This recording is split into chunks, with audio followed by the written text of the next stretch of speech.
All right. Hi, guys. I'm Gracie. I'm going to be a senior at Bethel. I'm in the cheer program and in the sign language interpreting program.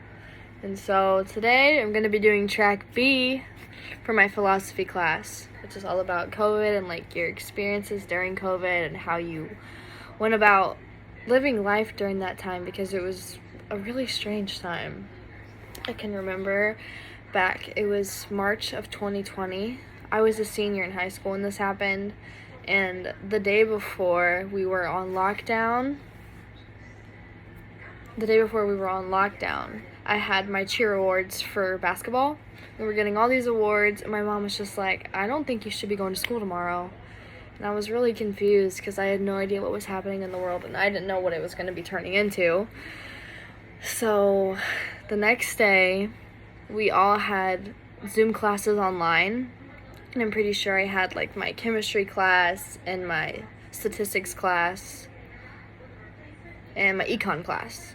I think maybe government too. And we did it all online because our principal wanted us to try it all out and figure out how we were going to be able to do this, because he told us that we were only going to be doing this virtual Zoom class for like 2 days, and then through the weekend they'll reassess. But literally the day after my cheer awards, he was just like, we're done, we're cutting it.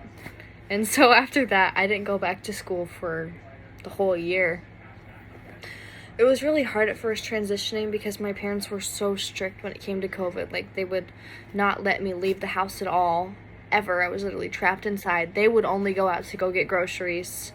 So it was really hard trying to find a balance of like not feeling so alone and isolated, it was tough at first because at the time, I'm engaged now, but to somebody else, I was dating this other guy, and it was rough because we like didn't get along that much, and so that didn't help during this whole time.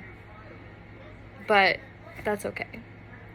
So mostly during this time, I tried to rely on my friends, and my friends were really, truly there for me.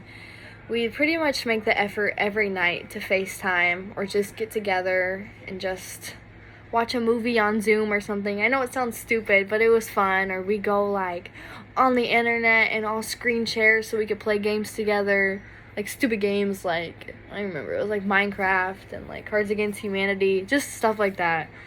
So that was really helpful. Or we just like even call for like hours upon hours because we had nothing better to do. Sometimes we would get like on the Xbox and play Fortnite, or like get on I don't even know if they had Switch back then, like the Nintendo Switch, but we would like, I think we got on and we would play like Mario together or something like that.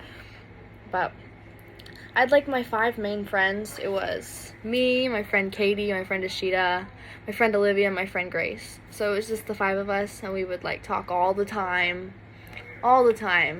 So that really, really helped me not feeling so lonely all the time, because my dad, he still had to go to work. My mom didn't work, but like she would try to stay busy. She would either go outside, go on walks. I mean, I would go on walks with her too, but she's really passionate about Pokemon Go, so she would always make my dad drive us around, because he was actually allowed to leave and like drive around like when there was like no driving around. So that was cool. But I'm from a big city, Indianapolis, so like when everything shut down, like this city like shut down, like we couldn't leave. I don't think it was like as dramatic as Michigan, but it was pretty bad because we're a bigger city. It was only like specific people who were allowed to leave. So that was rough, and it was also still hard like trying to focus on my classes because your brain just starts to shut down at a certain point and you just don't want to do anything. So it was a hard struggle for me to like even get out of bed some days, or to even like just log on to my Canvas and just like look at my assignments. And I think that was the hardest part, just like trying to keep going, because I could not see a light at the end of the tunnel during this time. I feel like it was never going to end, and it didn't end for a few years either. So, but really surrounding myself with my friends totally helped. Like picking up my hobbies, I would work out a lot to help keep my mind like sane. I would color, I'd play games, I would read a lot too. I know it sounds kind of lame, but I actually really do enjoy reading. I took sign language in high school, so I would practice some things here and there just to keep my skills up, because that's what I wanted to do in college. And then I would practice cheer too, because during this time I'd have to record the videos for my cheer coach at Bethel, and they were really goofy. They were really goofy videos. But yeah, that was pretty much what I did to stay occupied during COVID.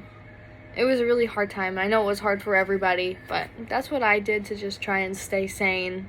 I had a lot of fun, I would say. I think it was a good part of my life in some aspects, but it was really hard in other aspects. But I'm actually really grateful for it, because I probably wouldn't be where I am now, and I grew a lot closer to God during this time too, so I'm very, very thankful for it. But I hope nothing like this ever happens again in my lifetime, please. But thank you for listening.